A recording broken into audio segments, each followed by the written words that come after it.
할렐루야. 한 주간도 평안하셨습니까? 각 가정에서 방송으로 예배드리시는 동성의 모든 가족 여러분, 주님의 이름으로 문안드립니다. 오늘도 살아계시고 역사하시며 전능하신 하나님의 능력이 예배 가운데, 말씀 가운데, 우리 가운데 함께 하실 줄 믿습니다. 그 하나님을 바라보시며 우리 함께 온 마음 다하여 찬양하시겠습니다.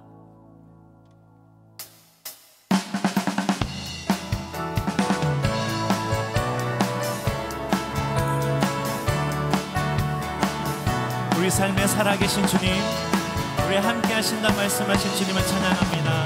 주 하나님, 주 하나님, 독생자 예수 날 위하여 오시었네. 내 모든 죄 다 사하시고 죽음에서 부활하신 나의 구세주, 살아계신 주, 나의 참된 소망, 걱정 근심 전혀 없네. 사랑의 주내 갈 길 인도하니 내 모든 삶의 기쁨 늘 충만하네. 주 안에서 거듭난 생명 도우시는 주의 사랑 참 기쁨과 확신 가지고 예수님의 도우심을 믿으며 할렐루야. 살아계신 주, 나의 참된 소망, 걱정 근심 전혀 없네. 사랑의 주내 갈 길 인도하니 내 모든 삶의 기쁨 늘 충만하네. 그 언젠가 주 뵐 때까지, 언젠가 주 뵐 때까지 주를 위해 싸우리라. 주를 위해 싸우리라. 승리의 길 멀고 험해도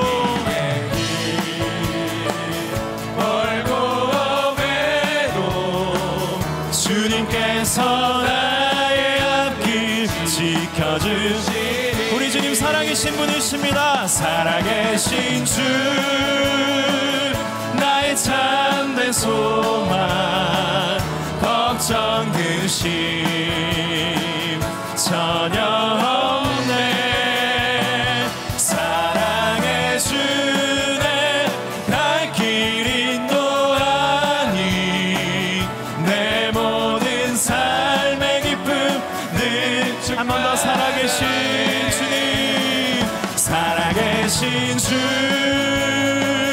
나의 참된 소망, 걱정 근심 전혀 없네. 사랑의 주내 갈 길 인도하니 내 모든 삶의 기쁨 늘 충만하네. 나의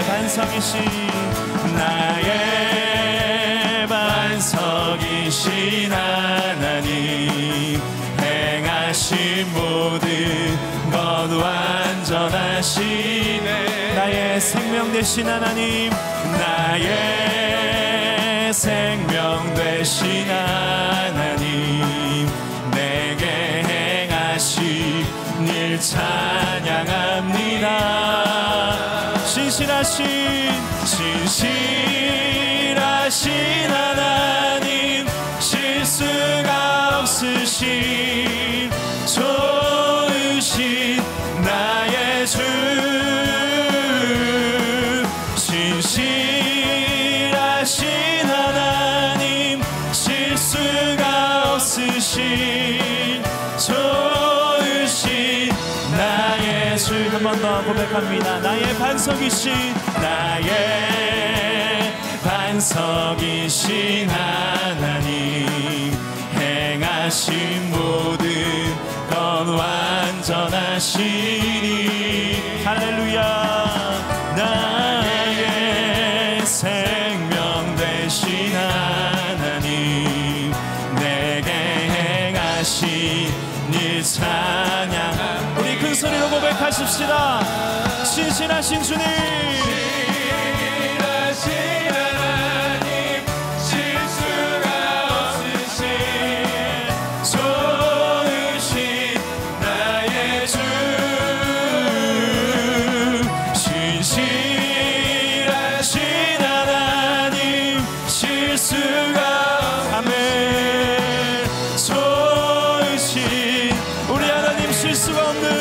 좋으신 하나님이십니다. 신실하신 하나님, 실수가 없으신 좋으신 나의 주.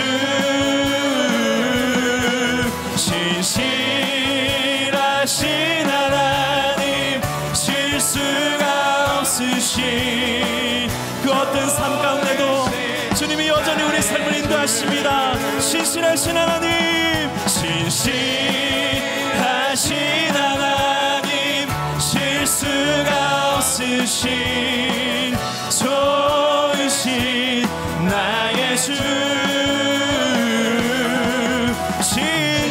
신실하신 하나님, 실수가 없으신 좋으신 나 살아계신 주, 살아계신 주, 나의 참된 소망, 걱정 근심 전혀 없네. 사랑의 주, 내 갈 길 인도하니 내 모든 삶. 우리 마지막으로 한 번 더 고백하겠습니다. 살아계신 주, 살아계신 주, 나의 참된 소망, 걱정 근심 전혀 없네. 사랑의 주, 내 갈 길 인도하니 내 모든 삶의 기쁨, 내 모든 삶의 기쁨, 내 모든 삶의 기쁨 늘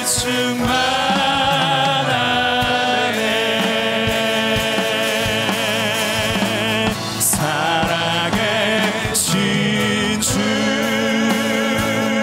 나의 참된 소망 되십니다. 나의 참된 소망,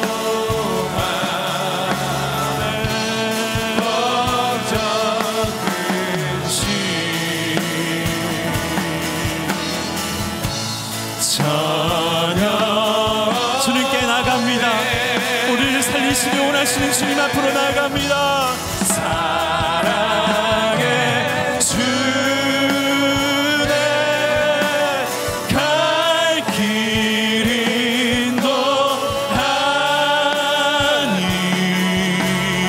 인도하니 네. 우리 전심으로 한 번 더 고백하십시다. 주님, 우리 교회 가운데, 이 나라 가운데 살아계신 역사하시는 주님이십니다. 살아계신 주, 살아계신 주, 할렐루야. 나의 참된 소망, 걱정 근심 전혀 없네.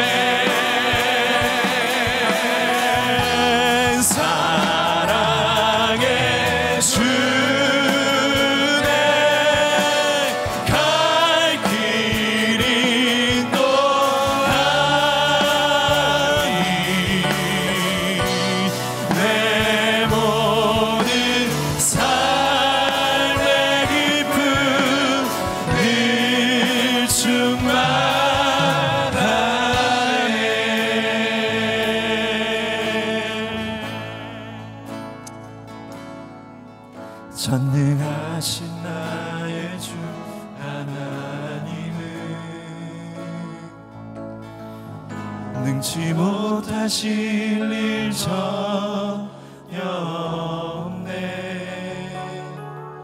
우리의 모든 간구도 우리의 모든 생각도 우리의 모든 꿈과 모든 소망도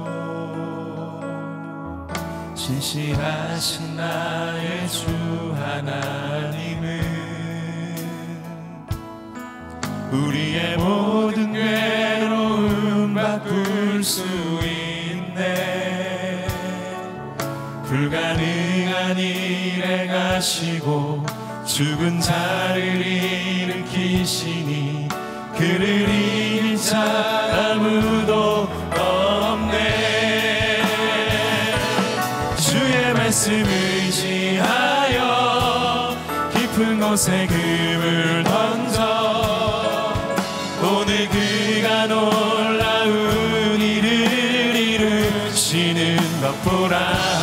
주의 말씀 의지하여 믿음으로 금을 던져 믿는 자에게 능치 못함 없네. 전능하신 나의 주, 전능하신 나의 주 하나님은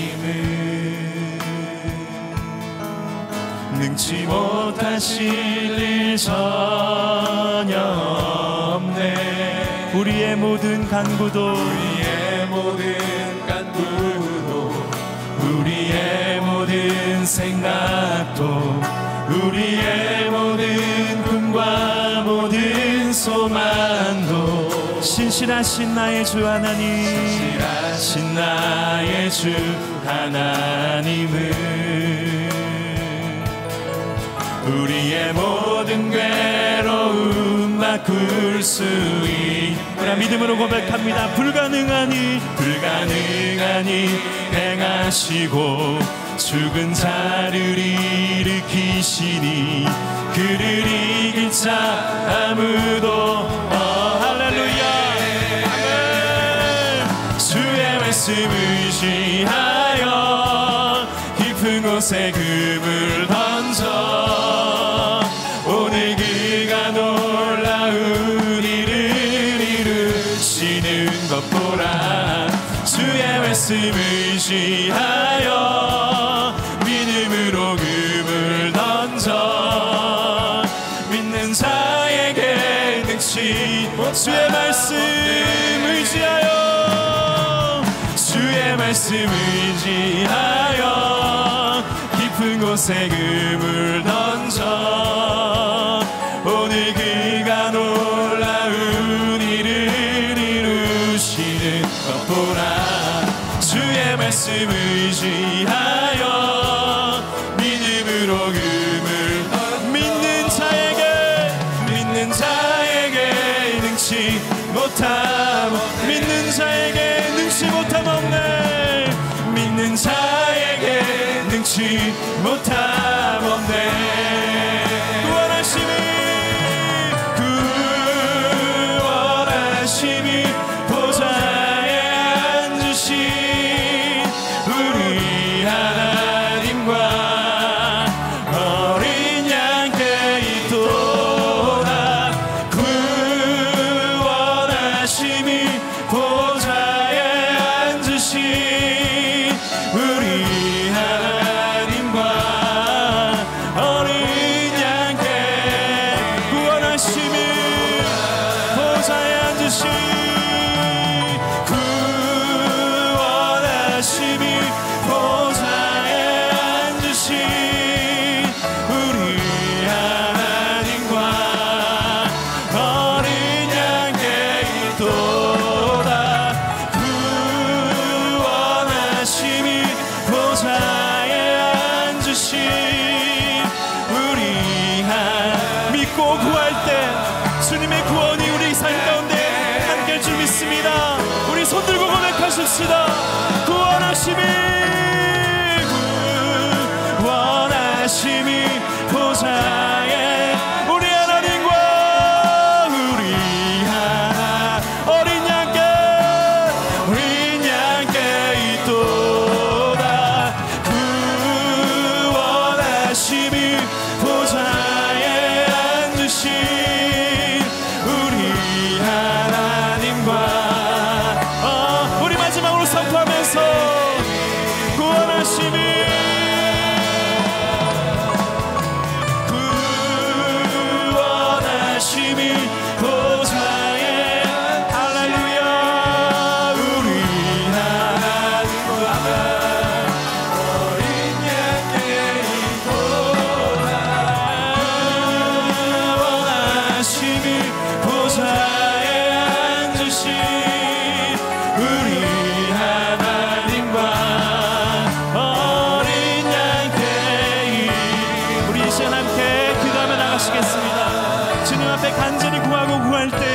주님이 응답하실 줄 믿습니다. 하나님의 그 구원과 생명이 우리의 이 어려운 상황 가운데 주의 능력을 함께 할 줄 믿습니다. 죽은 자도 살리신 예수님의 그 능력이 믿고 구하는 이 가운데 함께 하셔서 우리에게 생명 주시고 구원 주시는 그 놀라운 주님을 경험하기를 원합니다. 함께 주의 이름 부르며 함께 기도하며 나가겠습니다. 주여,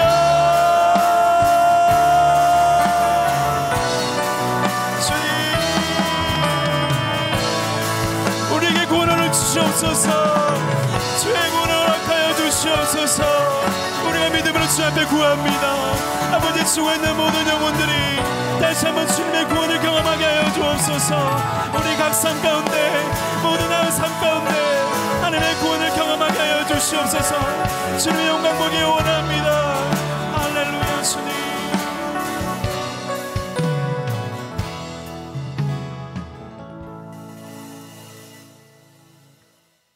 사랑의 주님, 비록 성전에 함께 모이지는 못하지만 각기 처한 처소에서 수요 기도회로 예배드릴 수 있게 하여 주심을 감사드립니다.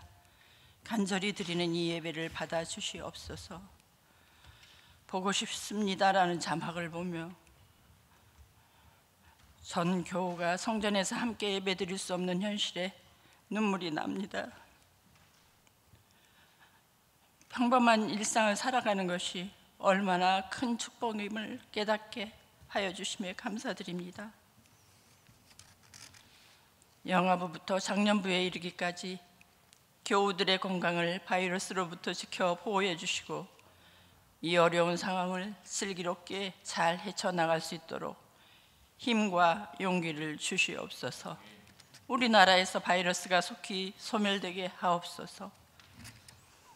사순절 기간에 겪는 이 고난을 통해 그동안 우리 자신과 한국 교회가 세상을 향해 진정 빛과 소금의 직분을 잘 감당했는지 돌아보게 하시며 회개하고 첫사랑을 회복하여 영적으로 새로워지는 계기가 되게 해 주시옵소서. 자기를 희생하며 험지로 들어가 불철주야로 애쓰고 있는 의료진과 방역요원 그리고 공무원과 자원봉사자들의 노고를 기억해 주시고 그들의 건강을 지켜 주시옵소서. 그들의 사랑과 헌신이 코로나 바이러스와 싸우는 국민들에게 큰 힘이 되도록 인도해 주시옵소서. 감염된 환자들이 속히 완치되어 생업에 복귀하여 일상의 행복을 다시 맛볼 수 있게 하여 주시옵소서. 오늘 또 주님의 말씀을 전하실 서정호 목사님에게 능력 주셔서 온 교우가 함께 은혜 받는 이 시간 되게 하여 주시옵소서. 마음으로 드리는 우리의 기도를 들어 응답해 주시길 간절히 원하오며 예수 그리스도 이름 받들어 기도드립니다. 아멘.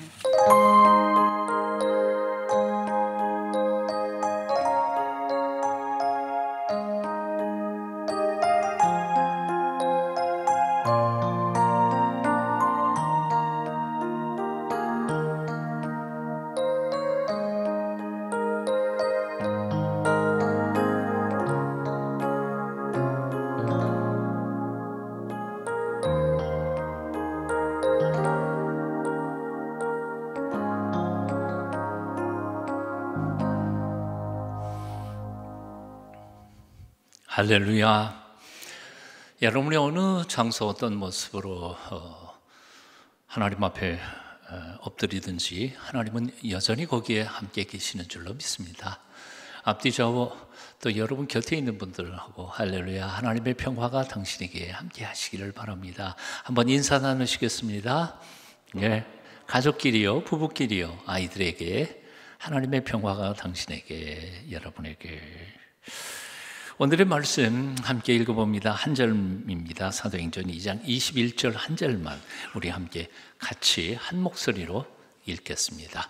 사도행전 2장 21절 한 절만 읽어봅니다. 시작. 누구든지 주의 이름을 부르는 자는 구원을 받으리라. 아멘. 누구든지 주의 이름을 부르는 자는 구원을 받으리라. 100년 전 이 땅에 맨 처음 복음이 들어왔을 때 한 선교사님이 이렇게 전도를 했다고 합니다. 예수 믿으면 구원받습니다.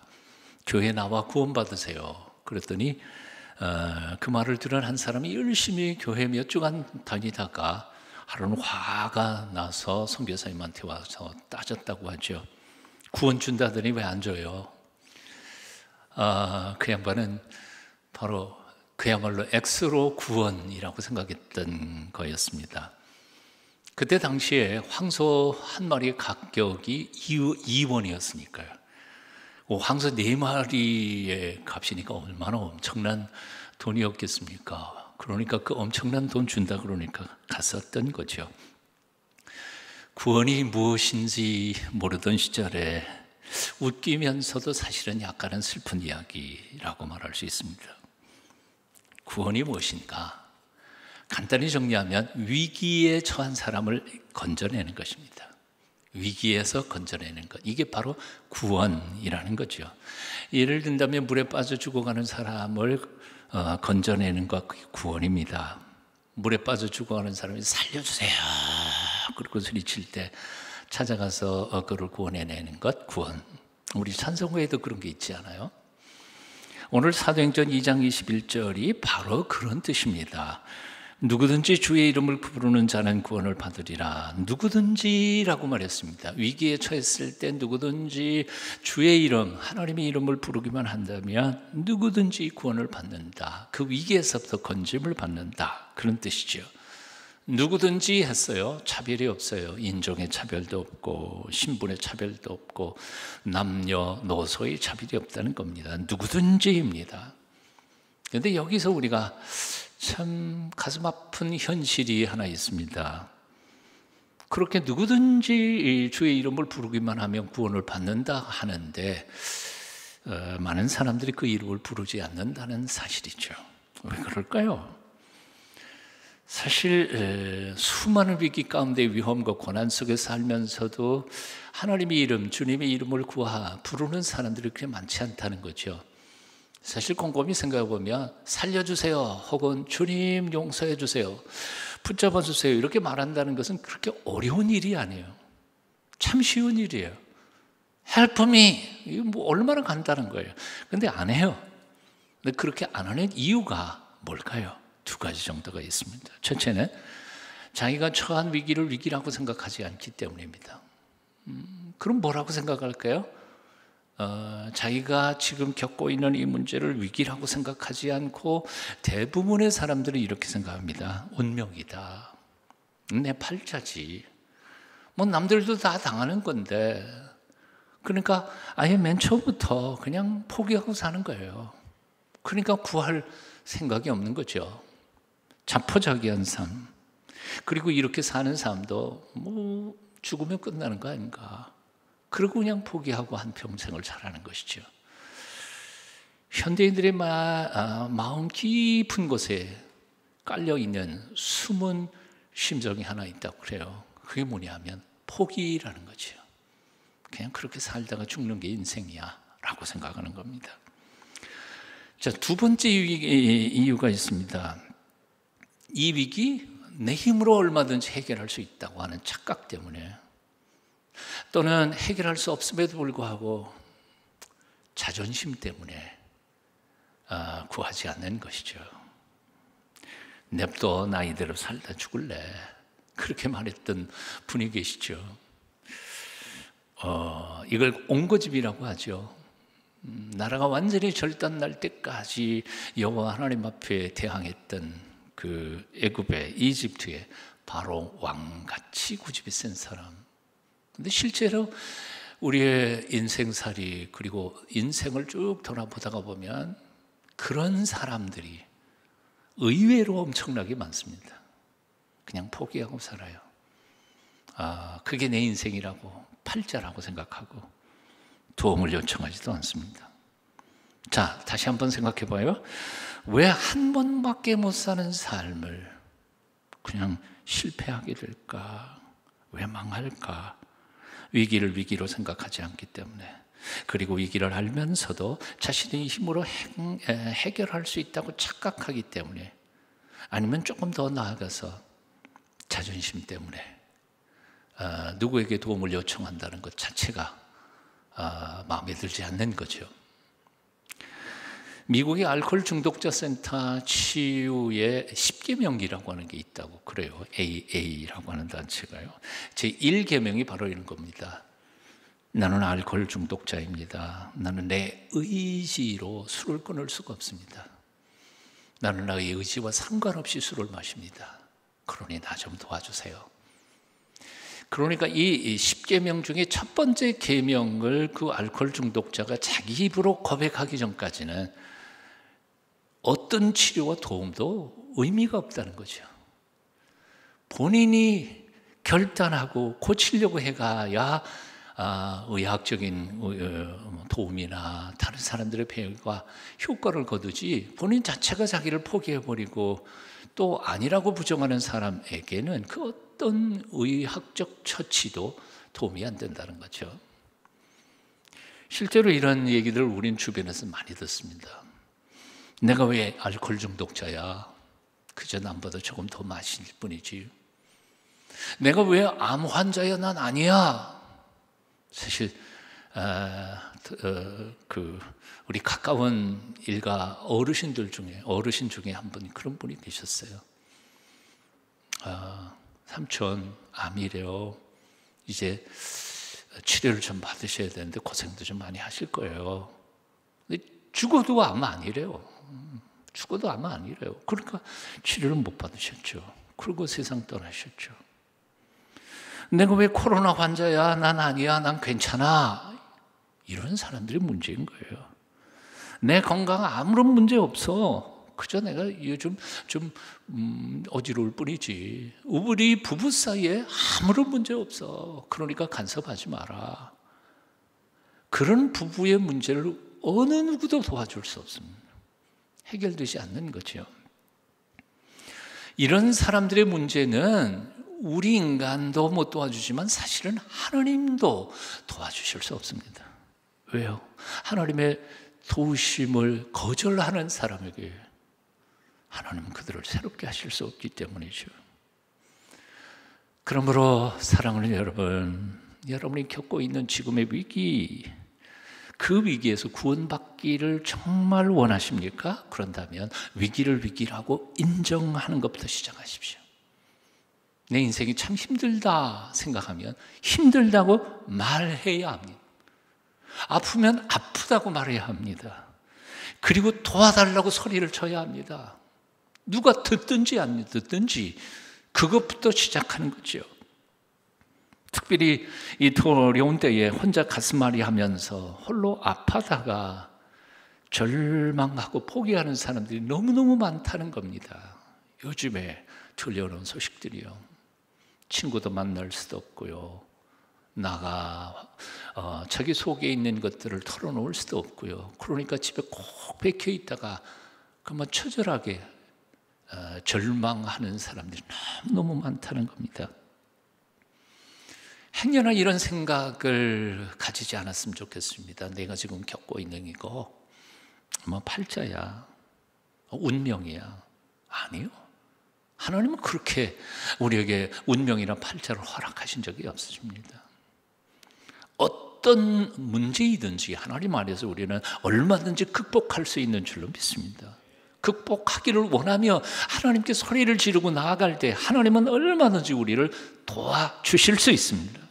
하나님 앞에 엎드려 그의 이름을 부르십시다. 주님의 이름을 부를 때에 하나님께서 우리를 반드시 회복시켜 주시고 온전케 해주실 줄로 믿습니다. 이사야 41장 10절입니다. 뜻을 생각하면서 하나님이 우리에게 주신 언약 함께 같이 외쳐서 읽어보고 그리고 암송했으면 좋겠습니다. 함께 읽어봅니다. 시작. 두려워하지 말라, 내가 너와 함께함이라. 놀라지 말라, 나는 네 하나님이 됨이라. 내가 너를 굳세게 하리라. 참으로 너를 도와주리라. 참으로 나의 의로운 오른손으로 너를 붙들리라. 한 번만 더 읽어볼까요? 두려워하지 말라, 내가 너와 함께함이라. 놀라지 말라, 나는 네 하나님이 됨이라. 내가 너를 굳세게 하리라. 참으로 너를 도와주리라. 참으로 나의 의로운 오른손으로 너를 붙들리라. 아멘. 자, 구원이란 뭘까요? 위기에 빠져 있는 사람을 건져내는 것을 구원이라 그렇게 표현했습니다. 국어 사전에 보니까 구원을 이렇게 정의했어요. 위험이나 곤란에 빠져 있는 사람을 구해주는 것, 뭐 같은 말이죠. 근데 이 국어 사전까지 동원한 이유는 바로 이런 거예요. 앞에서 우리는 위기라고 표현한 말을 국어 사전에서는 뭐예요? 위험이나 곤란이라고 표현한 것. 위기 혹은 위험, 곤란. 자, 그렇다면 우리 인생을 살아가면서 우리가 구원받아야 할 위기가 무엇이냐는 거죠. 구원받고 싶은 곤란, 위험은 무엇이냐는 겁니다. 한번 손을 꼽아 보시죠. 사실 우리 수요 기도회 같으면 여기 다 함께 모였으면 손 꼽아가면서 이렇게 말 시켰으면 좋겠는데 뭐 여러분들이 대답을 해도 제가 들을 수가 없으니까 참 쌍방 온라인 예배 그럴 방법이 없을까? 실력 있는 사람들이 그런 거 한번 만들어 봤으면 참 좋겠습니다. 자, 대충 생각해 보면 이런 거죠. 우리 인간이 절망하고 또 낙심하고 또 구원받기를 간절히 원하는 위기라고 하는 것들은 대충 이런 것들이겠죠. 질병이요, 병에 걸리면 심지어는 죽을 병 정도도 있고요. 그건 위기라고 생각할 수 있습니다. 현대인들에게 있어서 또 위기라 그러면 아마 부채 문제일 거죠. 돈 문제예요. 세 번째는 아마 관계의 단절이 또한 큰 위기일 수도 있을 겁니다. 사랑하는 이가 세상을 떠나거나 아니면 사랑하는 이와 이혼하게 되거나 부모와 자식이 따로 떨어져서 불화해서 따로 살게 되는 것, 이건 엄청난 위기고 아픔이라고 말할 수 있습니다. 사회적 구조적 억압이라든지 폭력이라든지 뭐 고독의 문제라든지 아니면 죽음에 직면해 있다든지 이런 것들은 전부 다 위기나 위험이나 곤란이라고 표현할 수 있을 것입니다. 자, 구원이라고 하는 말, 구원이라는 말은 문자적으로 이 모든 것에서부터 자유함을 얻든지 빚을 탕감받든지 병이 치료를 받든지 이런 것들을 다 포함하는 말이 바로 구원이라는 단어의 뜻입니다. 자, 여기서 이제 질문이 생깁니다. 그러면 성경에서 말씀하고 있는 구원이라고 하는 말도 그렇게 이 모든 것에서부터의 구원을 의미하는 것이냐, 건져냄을 받는 것을 의미하는 것이냐? 뭐 우리 피차 다 아는 거니까 오늘 이 예배에 참석하신 평신도는 이제 한 두 분밖에 없네, 세 분밖에 없네. 나머지는 다 목사님들이, 전도사님들이시니까 대답 한번 해보세요. 성경에서 말씀하고 있는 이 구원이라고 하는 것은 앞에서 열거했던 그 모든 것들로부터의 건져냄을 받는 것을 의미하는 것이냐 하는 거죠. 어떨까요? 투표해 볼까요? 이 정답은 바로 이런 것이라고 말할 수 있습니다. 절반은 옳고 절반은 틀린 거죠. 절반은 옳고 절반은 틀립니다. 왜 그럴까? 이게 무슨 얘기일까? 쉽게 말하면 이런 겁니다. 궁극적으로 성경에서 말하는 구원이라는 것은 물론 이 모든 것에서부터의 완벽한 건져냄을 받는 것을 의미하는 게 틀림이 없습니다. 그러나 그럼에도 불구하고 그러면 구체적인 사건 하나하나 모든 것에서부터 실제로 구원받는 것을 의미하는 것이냐? 그렇지 않을 수 있다는 거죠. 이게 도대체 무슨 뜻이냐는 거예요. 쉽고 간단하게 말하면 이런 겁니다. 질병을 치료하는 것으로 예를 먼저 들어보면, 그렇죠, 어떤 사람이 병에 걸렸어요. 그런 병의 증상이 나타날 거 아니에요. 열이 올라가면 해열제 맞고요, 통증이 생각되면 진통제 맞고요. 이렇게 처방하는 의료 치료의 기술을 뭐라 그래요? 증상치료라고 하죠. 그런데 증상만을 치료한다고 해서 그 질병이 완전히 완치될 수 있는 근본적인 치료가 될 수 있냐? 그건 아니라는 겁니다. 그건 아니에요.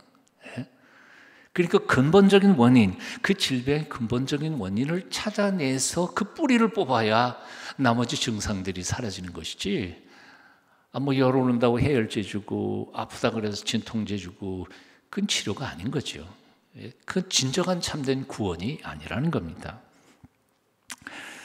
예를 든다면 요즘 현대인들의 질병 중에 하나가 탐식 그리고 비만. 이제 탐식으로 인해서 비만이 생기면 여러 가지 질병들이 나타나기 시작하잖아요. 혈압도 올라가고 뭐 당뇨도 생기고 뭐 모든 질병이 다 몸이 뿌는 데서부터 온 것이라고 생각하니까요. 그런데 혈압 치료하고 당뇨 치료하고 그러면서도 밥은 여전히 많이 먹고 그리고 살 안 빼고 근본적으로 치료가 안 된다는 거죠. 사실은 우리 현대인들의 가슴속, 현대인들의 마음속에는 분노와 증오심과 스트레스가 정신적인 질환의 원인이 될 때가 많죠. 심장 질환의 대부분의 이유들이 사실은 분노에서 온다고 합니다. 증오심에서부터 온다고 합니다. 심장 그 자체에 문제가 있는 게 아니라 나의 정신적인 거죠. 누구를 막 미워한다든지 갑자기 증오심이 끌어올라서 혈압이 팍 올라간다든지 그럴 때 심장 질환이 터질 가능성이 많다는 거죠. 그러니까 그 문제를 풀어줄 수 있는 가장 궁극적인 치료 방법은 뭘까요? 마음속에 증오심, 분노, 스트레스 그것부터 치료하지 않으면 심장 질환, 혈압 아무리 치료해도 다시 재발된다는 겁니다. 코로나 바이러스의 증상 치료, 아직까지는 우리는 아마 증상 치료만 하고 있는 것 같습니다. 왜냐하면 백신이 개발되지 않았기 때문에 그렇습니다. 그러나 그것까지는 희망이 없죠. 아마도 근본적인 치료는 첫째는 면역력을 키워가는 것이라고 생각합니다. 그리고 두 번째는 아마도 시간이 좀 걸리는 한이 있어도 백신을, 치료제를 개발해서 그것으로 바이러스를 죽이는 것 이외에는 다른 방법은 없을 거라고 생각합니다. 자, 이 질병에 대한 문제만이 아닙니다. 사실 부채 문제도 그렇죠. 부채 문제, 빚져요. 사치스럽게 살아요. 낭비해요. 번 것보다 쓰는 게 더 훨씬 더 많아요. 그래서 우리는 빚이 생기는 거죠. 그런데 우리가 하나님 앞에 기도해요. 하나님, 나 이 빚에서 좀 자유롭게 해주십시오. 하나님이 그 빚 문제를 당장 0.5초 안에 해결하실 수 있을까요? 없을까요? 얼마든지 하실 수 있습니다. 내가 어떤 썼던 것이 그냥 책 한 권 쫙 팔려가지고 뭐 또 대박 날 수도 있고요. 내가 생각했던 아이디어가 뭐 어떻게 기술 특허를 받을 수도 있고요. 하나님은 수도 없는 방법, 그 빚에서부터 자유하게 할 수 있는 수도 없는 방법을 다 가지고 계세요. 그분은 전능하세요. 하지만 내가 사치스럽게 살아가고 낭비하는 습관을 고치지 않는다면 수억만금을 벌어도 여전히 나는 빚더미에 올라앉아 있을 겁니다. 즉 근본적인 치료는 어디에서부터? 내 마음에 있는 탐욕에서부터, 낭비하는 습관을 절제하면서부터 근본적인 치료가 이루어지는 것, 그것이라 그 말입니다. 자, 이제 말씀을 다시 돌아옵니다. 예수님께서는 우리들의 구체적인 문제들을 하나하나 해결하기 위하여 세상에 오신 해결사가 아닙니다. 이게 제가 말해놓고도 참 멋진 말 아니에요? 한번 따라해보세요. 예수님은 해결사가 아니다. 해결사가 아니에요. 우리가 문제만 생기면 돈 주고 해결사 불러다가 뭐 이게 하는데 예수님 그러자고 세상에 오신 분은 아니에요. 네? 병 걸리면 병 고쳐주세요. 빚지면 빚 좀 갚아주세요. 우리 부부싸움 했는데 우리 남편하고 나하고 화해하면서 살아가게 해주세요. 아무리 그렇게 구해도 부부 사이의 문제점을 풀어가지 않는 한 부부 사이의 평화는 이루어지지 않는다 그 말이에요. 자, 예수님께서는 물론 세상에 계실 때 배고픈 사람들 먹였습니다. 그리고 병든 사람들을 치료해 주셨습니다. 마음 상한 사람들에게 말씀을 가르치시며 그들에게 위로하시고 용기를 북돋아 주셨습니다. 하지만 이런 모든 것들은 예수님의 사역의 핵심은 아니었습니다. 예수님의 사역의 핵심은 뭡니까? 십자가입니다. 십자가입니다. 예수님께서는 이 세상에 오신 당신의 목적을 이렇게 표현하셨죠. 마가복음 10장 45절입니다. 인자가 온 것은 섬김을 받으려 함이 아니라 도리어 섬기려 하고 자기 목숨을 많은 사람의 대속물로 주려 함이니라. 아멘. 자기 목숨을 많은 사람에게 대속물로 주려 함이라. 예수님께서는 수많은 병자를 이 세상에서 고치셨지만 그러나 병치료하러 오신 의사는 아니셨습니다. 예수님께서는 줄인 자, 배고픈 자를 먹이셨지만 자선사업가로 이 세상에 오신 건 아닙니다. 예수님께서는 부패한 사회 권력자들을 향해 거침없이 활용하셨고 당대 사회가 감당할 수조차 없는 최고의 윤리와 사회 정의를 외치셨지만 예수님이 결코 사회운동가나 혁명가도 아니고 윤리 도덕적 선생님도 아니고 더더군다나 철학자도 아니셨습니다. 예수님은 인간의 가장 본질적인 문제인 죄를 해결하시기 위하여 대속제물로 죽으러 오신 분이셨습니다. 그게 바로 메시아였습니다. 어떤 분이 이렇게 글을 썼습니다. 인간 문제가 돈이라면, 배고픔이라면 예수님은 경제학자나 최소한 사업가로 오셨을 것입니다. 인간 문제가 정치라면 예수님은 정치학자나 유명한 정치가로 오셨을 것이다. 인간 문제 해결이 과학기술에 달렸다면 예수님이 과학자로 오셨을 것이다. 인간 문제가 단지 질병이었다면 예수님은 의사나 의학자로 오셨을 것이다. 인간 문제가 교육으로 풀 수 있었다면 예수님은 교육정책가나 교사로 오셨을 것이다. 그러나 예수님은 인간의 근본 문제가 죄요, 그 죄로 말미암아 세상 속의 모든 불행과 사망이 왔음을 아셨기에 인간의 죄를 짊어지고 죽으려고 화목제물로 이 땅에 오신 것이다. 진리죠.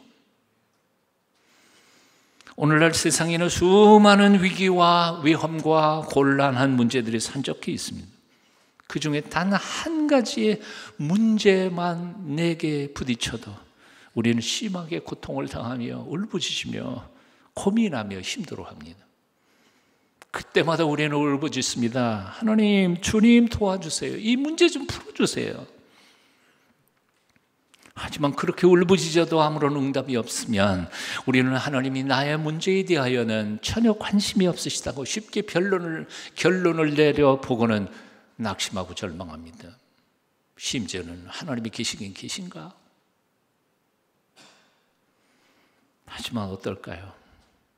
정말 하나님께서 우리의 구체적인 삶의 문제에 관심이 없으신 분이실까요? 예? 내가 병으로 고통당할 때에 하나님은 그 문제에 대해서 관심이 없으실까요? 내가 부채 문제로 고생하는데 그 문제에 대하여 하나님께서는 관심이 없으실까요? 하나님의 관심은 오직 나의 영적인 문제에만 관심이 있으실까요? 하나님의 말씀하시는 구원은 나 죽은 다음에 천당 가는 문제에만 국한된 것일까요? 그런 건 아닐 거예요. 분명히 그런 건 아니에요. 우리를 사랑하시는 하나님은 나의 구체적인 아주 사소한 문제에까지도 관심이 있으시며 그것을 도와주시기를 기뻐하시는 사랑의 아버지이십니다. 믿으세요? 기꺼이 도와주시기를 기뻐하실 뿐만 아니라 도와주실 수 있는 능력도 있으세요. 근데 다시 질문, 왜 안 도와주시는 거예요? 왜 안 도와주시는 거예요? 왜? 예? 빚 문제 왜 안 도와주시고 나의 질병 왜 안 고쳐주시는 거예요? 예, 이유는 딱 하나요. 하나님은 우리가 보는 것보다 우리의 인생을 더 큰 그림으로 보고 계시기 때문이에요. 큰 그림으로 보고 계시기 때문이에요. 하나님께서 지금 나의 병을 당장 고쳐주시지 않으시는 것은 그 병의 근본 원인을 아시기 때문에 그 원인을 내 속에서부터 고쳐가기를, 바꾸어 가시기를 원하시기 때문에 그런 거지. 탐식이나 게으른 습관이나 내 마음에 품은 다른 사람들을 향한 증오심이나 그리고 하나님을 조금만 문제가 생기면 걱정부터 하면서 하나님의 전능하심을 의심했던 이 불신의 마음을 고치기 전까지는 내 병을 고쳐주셔도 밤낮 고쳐주셔도 밤낮 도루묵이 되어버릴 것을 주님께서는 아시기 때문에 우리에게 믿음부터, 삶의 습관부터 바꾸어 가시기를 원하시는 게 하나님의 관점이신 거죠. 하나님께서는 우리에게 이렇게 말씀하시는 거예요. 나 너 병 고쳐주고 싶어. 빚도 갚아주고 싶어. 하지만 먼저 내 삶부터 바꿔. 그럼 내가 빚을 갚아주었을 그때부터 정말 건강하게 살아갈 수 있지 않겠니? 하나님은 내가 바뀔 때까지, 하나님의 은총을 부어주신 이후에도 놀랍게 건강하게 살아갈 수 있을 때까지 도와주고 싶은 마음을 꾹꾹 누르시면서 참고 기다리고 계시는 것이죠. 사실 하나님은 지금 나의 부채 문제도 당장 해결하실 수 있지만, 나보다 더 나로 하여금 빚에서부터 자유한 삶을 사는 것을 보고 싶어 하시지만, 그 빚을 갚아주시지 않으시는 이유는 습관부터 고쳐가기를 원하시기 때문입니다. 자, 그렇습니다. 성경에서 말하는 구원은 단지 우리가 죽은 다음에 천국 가는 것만을 가리키지는 않습니다. 성경에서 말씀하시는 구원은 단지 영적인 문제에만 국한하고 있지 않습니다. 성경에서 말씀하시는 구원은 우리의 삶의 모든 영역을 회복시켜 주시는데 하나님의 관심이 있다는 말입니다. 다시 말해서 하나님은 우리의 몸이 병에서 놓여나 건강하게 살기를 원하십니다. 별로 안 믿는 것 같아. 우리가 건강하게 살기를 하나님 원하신다고요. 빌빌 골골하게 살기를 원하시지 않는다고요.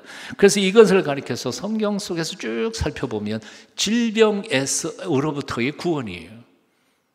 질병으로부터도 하나님께서는 우리를 구원하시기를 원하세요. 하나님은 우리가 물질적인 면에서도 빚에 매이지 않고 자유롭게 살기를 원하십니다. 빚으로부터의 구원이에요. 하나님은 우리가 폭력을 당하거나 자유롭지 못한 삶을 살기를 원하지 않으십니다. 억압으로부터의 구원이에요. 하나님은 우리가 너무 외로워 삶을 포기하는 고독의 노예로 살지 않기를 원하십니다. 고독으로부터의 구원이에요. 즉 한마디 말해서 하나님은 우리가 전인격, 전인격적, 통전적으로 온전히 회복되기를 원하시는 것이 하나님이 우리에게 바라신 구원이라는 말이죠. 그래서 복음서를 주의 깊게 읽어보면 예수님께서 병자들을 치료하실 때 나타나는 헬라어 단어가 소조라고 하고, 그게 동사이지요. 소테리아, 이게 명사로 구원이라는 뜻인데 주로 치유할 때 나타나는 단어들이죠. 그런데 어떤 신약학자가 논문을 발표했는데 그 구원이라고 하는 단어가 쓰임새를 보면서 이런 결론을 냈어요. 그게 뭔가 하니 예수님께서 어떤 병자를 치유하실 때에 단 한 번도 그 소테리아나 소조에서 단 한 번도 그 병자의 육체적인 질병에만 관심을 가진 적은 없었다는 거예요.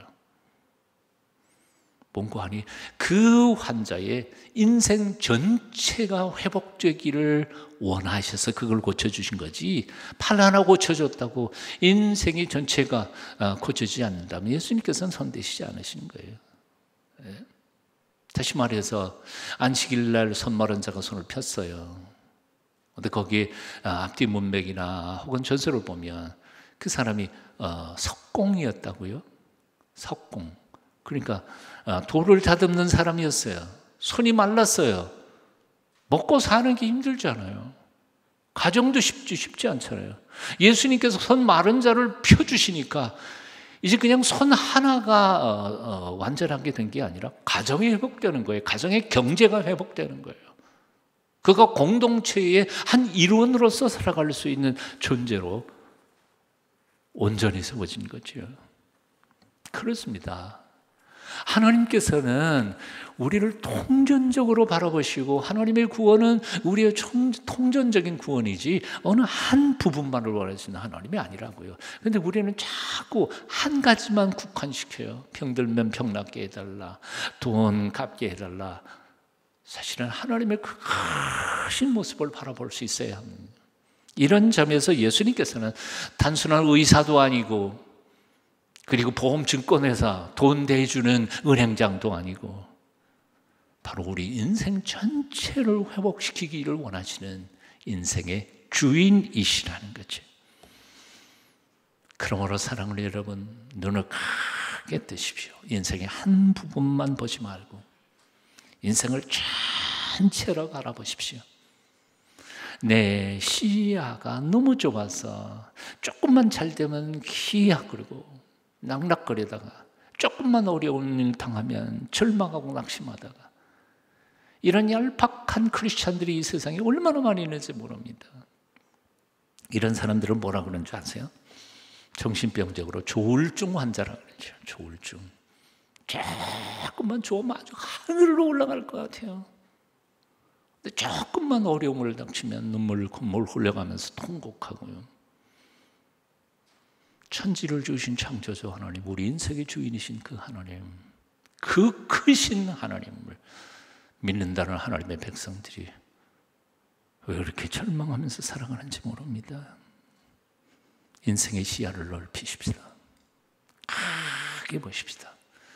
하나님이 보시는 눈으로 내 인생과 역사를 바라볼 때 우리는 시련과 역경 속에서도 사도 바울처럼 항상 기뻐할 수 있습니다. 사실 사도 바울은 그 어떤 사람들이 당한 것보다도 수많은 고통과 시련과 어려움을 겪으면서 선교 여행을 떠났지만 그러나 그는 한순간도 절망하지 않은 채 기뻐하며 감격하면서 그의 인생을 살아갈 수 있었습니다. 자기만 그런 게 아니라 그의 제자들에게도 그의 편지를 받는 모든 하나님의 사람들에게도 그렇게 강하게 권면합니다. 그의 권면 두 군데 한번 같이 읽어보실까요? 같이 읽어봅니다. 빌립보서 4장 4절 이하입니다. 주 안에서 항상 기뻐하라. 내가 다시 말하노니 기뻐하라. 너희 관용을 모든 사람에게 알게 하라. 주께서 가까우시니라. 아무것도 염려하지 말고 다만 모든 일에 기도와 간구로 너희 구할 것을 감사함으로 하나님께 아뢰라. 그리하면 모든 지각에 뛰어난 하나님의 평강이 그리스도 예수 안에서 마음과 안과 생각을 지키시리라. 데살로니가 전서 5장 16절 18절입니다. 항상 기뻐하라. 쉬지 말고 기도하라. 범사에 감사하라. 이것이 그리스도 예수 안에서 너희를 향하신 하나님의 뜻이니라. 아멘. 이제 말씀을 줄이면서 다시 한번 묻습니다. 왜 사람들은 위기를 만났는데 불구하고 그 이름을 부르지 않을까? 그 쉬운 일 그냥 부르면 되는데 부르지 않을까? 첫째는 위기를 위기라고 생각하지 않기 때문에, 둘째는 내가 능히 위기를 극복할 수 있는 힘이 있다고 착각하기 때문에. 다시 묻습니다. 지금 여러분이 겪고 있는 이 위기라고 생각지 않습니까? 여러분이 겪고 있는 이 위기, 해결할 힘이 당신에게 있다고 생각하십니까? 곰곰이 생각해 보십시다. 세상에 정말 대단한 사람들 많습니다. 자신만만한 사람들이 참 많습니다. 모든 것을 다 아는 것처럼 사람들에게 자신 있게 모든 문제에 대한 해답을 주는 사람들이 있습니다. 가능할까요? 그리고 그들의 말은 반드시 옳을까요? 세상 모든 문제를 자기는 해결할 수 있는 것처럼 장담하고 나서는 사람들도 참 많습니다. 그는 자신만만한 사람들. 오죽하면 예수 믿으라고 전도하면 예수 내 주먹을 믿어, 그렇게 말하는 사람들이 생겼을까요?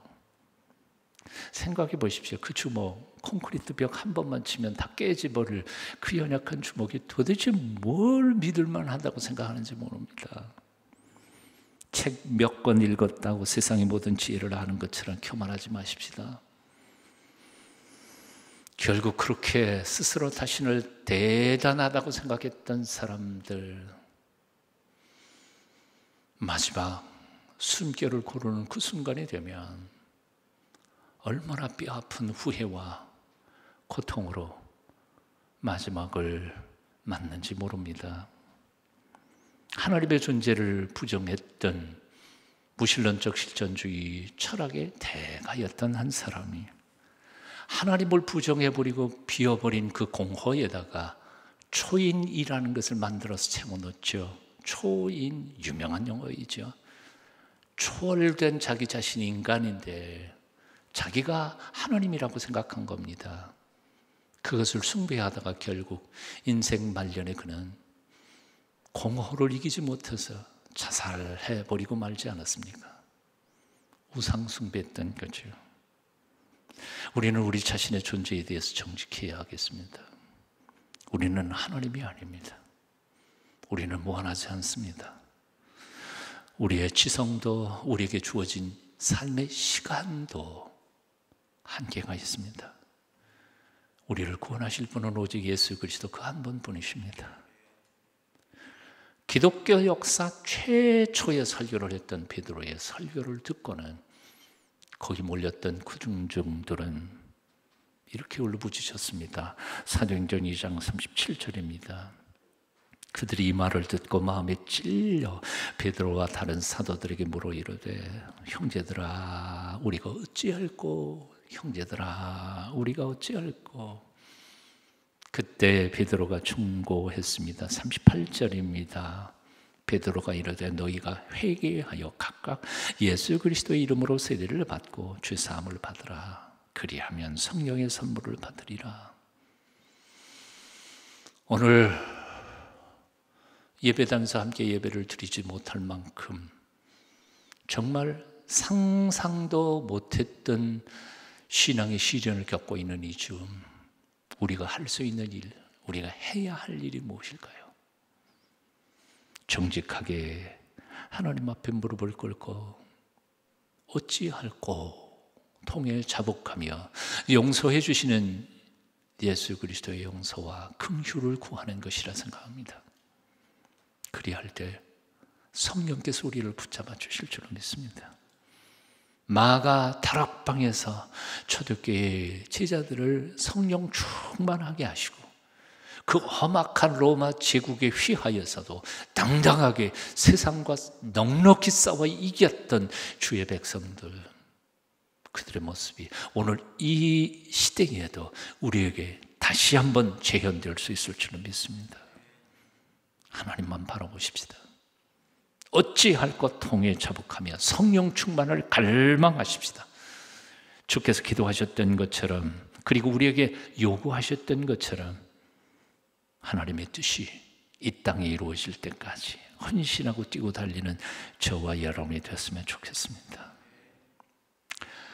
오늘 저는 이 말씀을 준비하면서 주님과 같이 내 마음 만지는 분은 없네.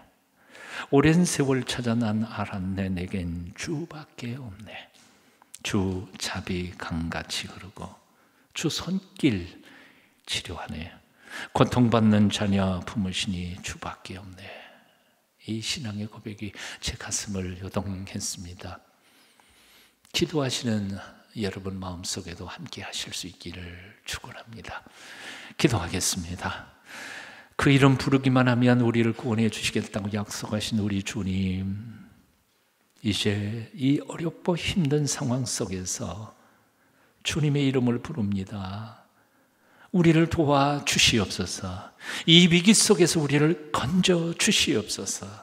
우리 속에 숨어있는 교만과 이기심과 타락한 세상으로 향하는 마음을 주여 없애 주시옵고, 우리 속에 아직도 불타오르고 있는 탐욕을, 불신과 증오심을, 남 탓하면서 바로 살지 못했던 게으른 신앙생활을 청산할 수 있도록 믿음 주시옵소서. 예수님의 이름으로 간절히 기도하옵나이다. 아멘.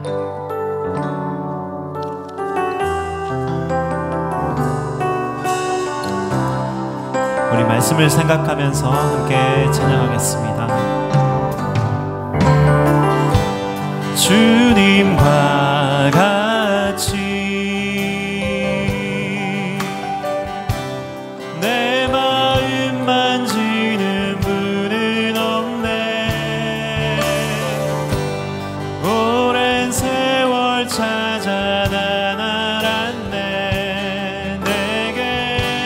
주밖에 없네.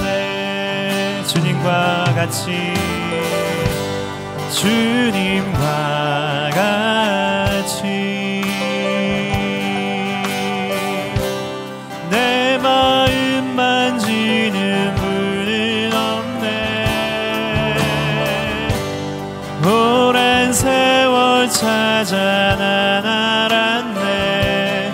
내겐 주밖에 없네. 주사비 강같이, 주사비 강같이 흐르고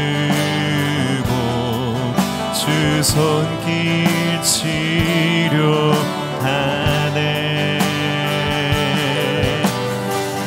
고통받는 자녀 품으시니 주밖에 없네.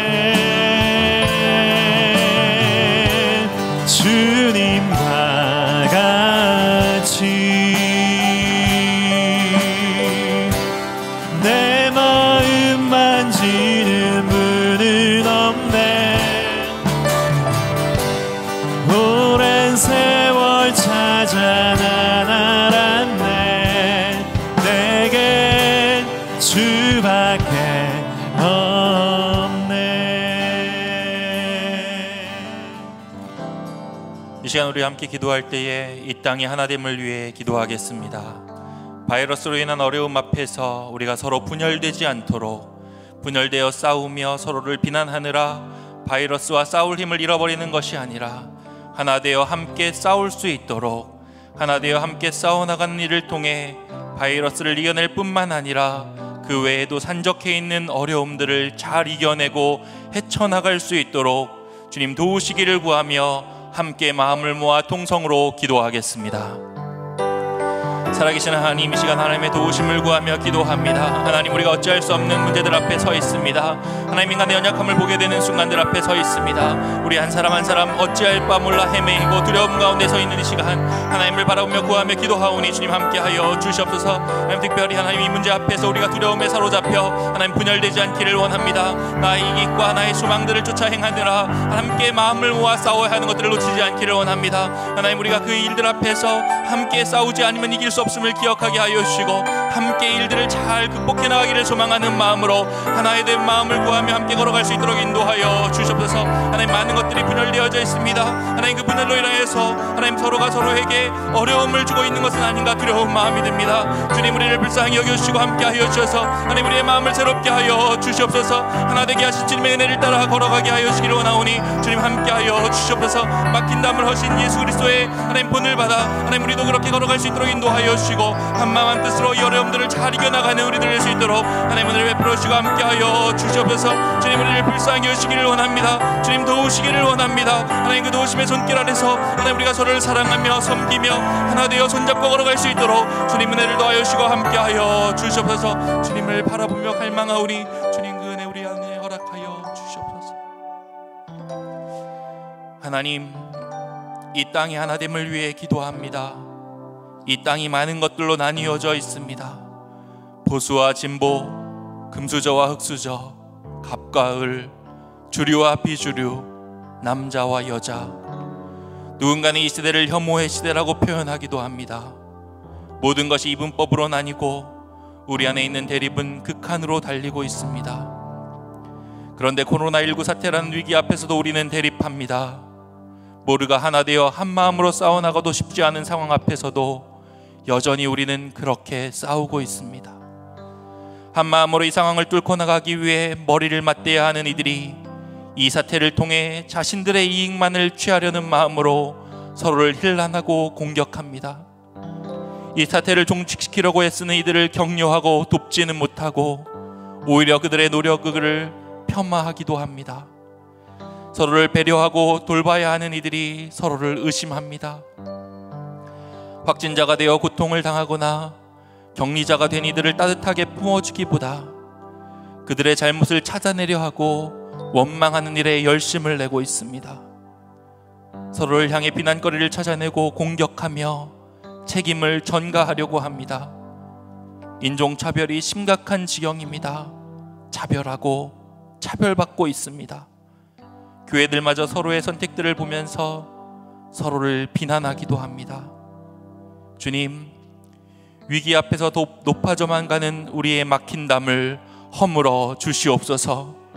위기를 극복할 수 있는 힘을 잃어가고 있는 우리를 불쌍히 여기사 하나됨의 역사를 이루어 주시옵소서. 하나되어 위기의 시기를 극복해 나갈 뿐만 아니라 이 시간들을 통해 하나됨의 가치가 회복되는 역사를 보게 하여 주시옵소서. 주님, 코로나19 사태를 통해 우리는 우리의 연약함을 보았습니다. 그 연약함 앞에서 당황하여 서로에게 책임을 전가하는 것이 아니라 함께 하지 않으면 살 수 없음을 다시 한번 깨닫게 하여 주시옵소서.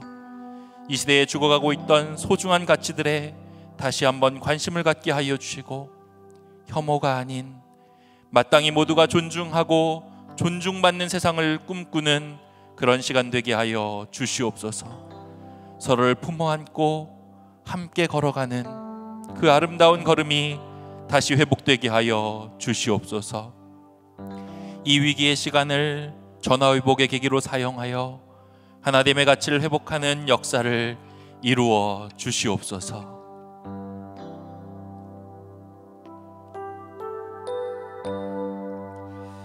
이 시간 자녀들과 가정, 교육기관들을 위해서 기도할 때 코로나19로 인해서 혼란과 불안 속에 있는 이 땅의 모든 자녀들 가운데 주님 함께하여 주시옵소서.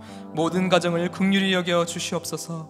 교육의 기관들을 새롭게 하여 주시옵소서. 우리 다 같이 합심하여서 자녀들과 가정, 교육의 기관들을 위해서 함께 합심하여 기도하도록 하겠습니다. 기도하겠습니다. 하나님, 이 시간 주님을 바라보며 자녀들과 가정, 교육의 기관들을 위해서 기도하며 나아갑니다.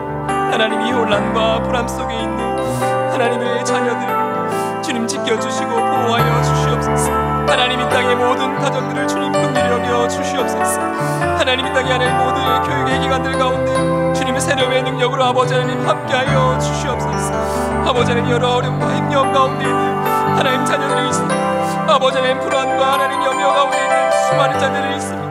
아버지 하나님, 이 하나님 어려움 가운데 하나님 이러한 환경 가운데 하나님 어려운 시간들을 보내고 있는 이들이 있습니다. 무기력과 절망감에 빠져있는 많은 영혼들이 있습니다. 아버지 하나님, 오늘도 하나님 남심과 하나님 힘겨움 가운데 살아가고 있는 많은 영혼들이 있습니다. 하나님, 모든 것들을 주님 불쌍히 여겨 주시옵소서. 하나님, 불쌍히 여겨 주시옵소서. 하나님, 긍휼히 여겨 주시옵소서. 하나님, 이 어려움과 하나님 힘겨움 가운데서 하나님 내 몰려있는 하나님 모든 하나님 자녀들 가운데 하나님 이 땅의 모든 교회 가운데 하나님 모든 교회의 기관들 가운데 성령님께서 함께하여 주시옵소서. 그리하여서 새로워지고 회복되는 놀라운 역사가 하나님 일어날 수 있는 하나님 놀라움의 시간과 하나님 계기가 될 수 있도록 아버지 하나님 일하여 주시고 함께하여 주시옵소서. 그 모든 사랑을 주님 깨닫고 돌아오는 하나님 우리의 인생과 하나님 삶이 되도록 주여 주관하여 주시옵소서. 함께하여 주시옵소서. 자비로우신 하나님 아버지, 코로나19로 인해서 혼란과 불안 속에 있는 이 땅의 모든 자녀들과 가정과 교육의 기관들 가운데 주님 함께하여 주시옵소서. 사랑하는 우리의 자녀들이 계약 연기에 따라서 어린이집, 유치원, 초중고 모든 보육과 교육의 기관들이 휴교한 가운데 있습니다. 새학기가 왔지만 담임 선생님과 친구들을 설렘 속에서 만나지 못하고 새로운 에너지로 시작되어야 될 3월이 오히려 무기력해지고 무엇을 해야 할지 모르는 가운데 있습니다.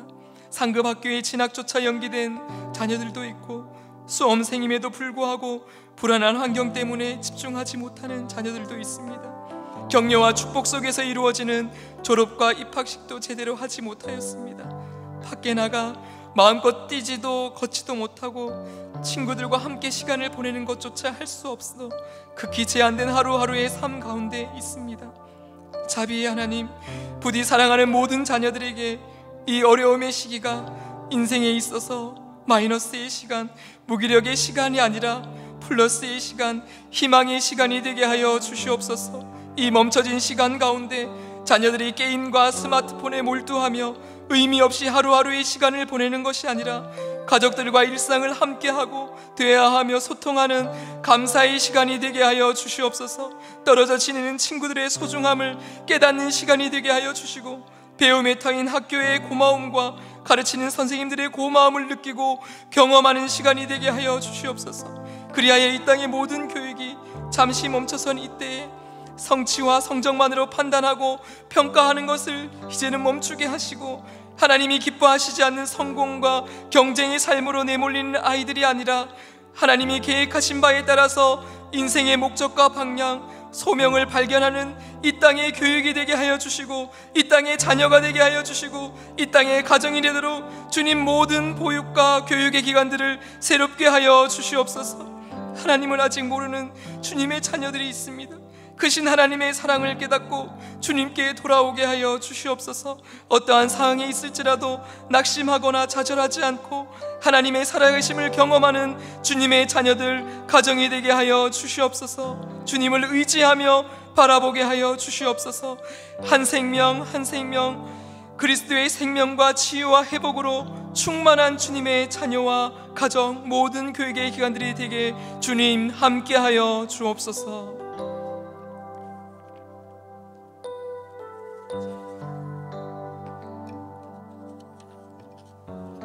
이 시간 기도하실 때 우리의 영적 쇄신을 위해 기도하겠습니다. 주일에만 예배당에서만 그리스도인이었고 세상 속에서 6일의 일상에서는 그리스도인으로 살지 못했음을 회개합시다. 주일 예배당을 성전이라고만 생각했지 성령을 받은 우리가 바로 내가 성전임을 깨닫지 못했음을 회개합시다. 성령 충만하지 못했음을 회개합시다. 하나님 없이도 살 수 있을 것 같았던 우리의 교만을 회개합시다. 예배당에 모여서 함께 예배 드리지 못하고 많은 만남과 계획이 취소되어 답답한 시간을 보내고 있는 이 시간이 우리가 영적으로 변화되는 기회가 되게 해달라고 다 같이 기도하겠습니다. 하나님 아버지, 우리를 불쌍히 여겨 주시옵소서. 우리를 새롭게 하여 주시옵소서. 우리를 다시 성령 충만케 하여 주시옵소서. 하나님 아버지, 우리의 영적 체질이 변화되게 하여 주시옵소서. 주님의 보혈로 우리의 머리끝부터 발끝까지 우리를 씻어 정결케 하여 주시옵소서. 하나님의 은혜 없이는 살아갈 수 없는 존재임을 깨닫게 하여 주시옵소서. 하나님 아버지, 우리의 심령이 변화되게 하여 주시옵소서. 하나님, 우리의 가정이 변화되게 하여 주시옵소서. 우리 각각의 교회들이 변화되게 하여 주시옵소서. 하나님 아버지, 우리 영적 본질을 되찾아가게 하여 주시옵시고 더 영원한 것을, 더 참된 것을, 더 중요한 것을 되찾는 시간들이 되게 하여 주시옵소서. 하나님 아버지, 우리가 하나님 없이 하나님 앞을 향해 내달리기만 했던 우리의 방향을 다시 수정하여 주시옵시고 다시 주님께로 돌이키시옵소서. 하나님 아버지, 다시 진리로 우리를 돌이키시옵소서. 다시 우리로 하나님의 사람으로 그리스도인으로 참된 교회들로 주님 우리를 바로 세워 주시옵소서. 하나님, 이 시간들이 변화의 영광로가 되게 하여 주시옵시고 우리를 광야로 이끄신 주님의 그 뜻이 하나님은 우리 가운데 온전히 이루어질 수 있도록 주님 우리를 빚어가 주시고 우리를 새롭게 하여 주시옵소서. 주님, 그동안 우리는 이중적인 신앙인으로 살아왔습니다. 주일의 내 모습과 6일 주중의 내 모습이 많이 달랐습니다. 그동안 우리는 위선적인 신앙인으로 살아왔습니다. 어떻게 하면 하나님 앞에 진짜 나로 설 수 있을까 보다 사람들에게 어떻게 보이느냐가 최고 관심사였습니다. 그동안 우리는 외모 지상주의로 살아왔습니다. 내 영혼은 피폐해져 가도 내 겉모습을 꾸미는 데는 온갖 열심을 다 내었습니다. 그동안 우리는 영적 고도 비만으로 살아왔습니다. 아는 만큼 행하지 못했습니다. 그동안 우리는 너무 이기적으로 살아왔습니다. 내 옆에, 내 뒤에 있는 다른 사람의 안색을 살피지 못하고 오직 나만 생각하며 살아왔습니다. 주님, 회개합니다. 주님, 용서하여 주옵소서. 나를 새롭게 하여 주옵소서. 이 광야의 시간을 통해 고독의 용광로에서 나를 변화시켜 주옵소서. 주님, 그동안 우리는 브레이크 없이 폭주하는 기관차처럼 앞만 보고 달려왔습니다. 그 끝이 어디인지도 모른 채 달리고 또 달리기만 했습니다. 끝이 없는 과잉의 시대를 살아왔습니다. 정보 과잉, 소비 과잉, 관계 과잉, 역량 과잉, 자극 과잉, 욕망 과잉의 시대를 살아왔습니다. 그런 우리가 멈추었습니다. 이 멈춤의 시간 동안 우리의 탐욕이 멈추게 하옵소서. 우리의 교만도 멈추게 하옵소서. 우리 인생의 방향을 점검하게 하옵소서. 기도와 말씀의 불로 우리의 허영심, 우리의 영적 불순물이 제거되게 하옵소서. 그리하여 우리의 영혼이 더 순전해지게, 더 단순해지게 하여 주시옵소서. 우리의 영적 체질이 변화되게 하여 주시옵소서. 더 영원한 것을, 더 참된 것을, 더 중요한 것을 되찾게 하여 주시옵소서. 주님, 이 시간 온라인 예배로 함께 예배드리며 기도하는 동숭의 모든 식구들에게 은혜 베풀어 주시옵소서. 성령 충만케 하여 주시옵소서. 우리의 신앙과 본질 중심이 회복되는 시간 되게 하여 주시옵소서. 각 가정마다 가정 예배가 회복되고 정착되게 하여 주시옵소서. 주중에 삶으로 예배드리는 거룩한 예배자들이 되게 하여 주시옵소서.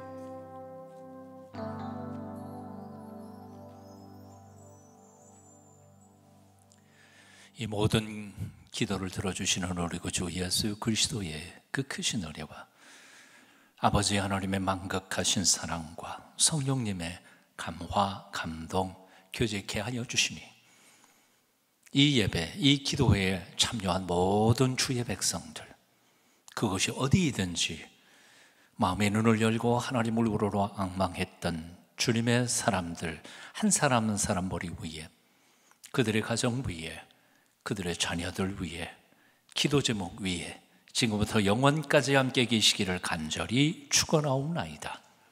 아멘.